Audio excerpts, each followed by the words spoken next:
ప్రస్తుతం సీజనల్ వ్యాధులు ప్రబలుతున్నందున వాటి నివారణకు ప్రత్యేక చర్యలు తీసుకోవాలని జిల్లా కలెక్టర్ హరిచందన దాసరి వైద్యాధికారులను ఆదేశించారు. ఆమె బహదూర్పుర మండలంలోని పురాణాపూల్, కిషన్ బాగ్ పట్టణ ప్రాథమిక ఆరోగ్య కేంద్రాలను సందర్శించి పలు విభాగాలను పరిశీలించారు.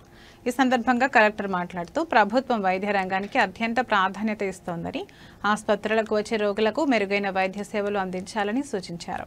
వర్షాలు అధికంగా కురుస్తున్న నేపథ్యంలో వైరల్ ఫీవర్లతో వచ్చే వారికి శాంపిల్ సేకరించి తగిన చికిత్సలు అందించాలన్నారు.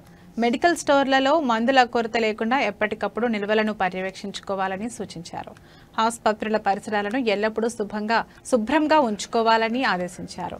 రోగులతో మాట్లాడి వారికి అందుతున్న వైద్య సేవలను గురించి అడిగి తెలుసుకున్నారు. ఇంటింటి ఫీవర్ సర్వే నిర్వహణపై వివరాలు అడిగి తెలుసుకున్నారు. వైద్యులు, సిబ్బంది సమయపాలన తప్పక పాటించాలన్నారు. గర్భిణీలు, బాలింతలకు మెడిసిన్, పౌష్టికాహారంపై అవగాహన కల్పించాలని, సాధారణ ప్రసవాలకు ఎక్కువ ప్రాధాన్యత ఇవ్వాలని సూచించారు.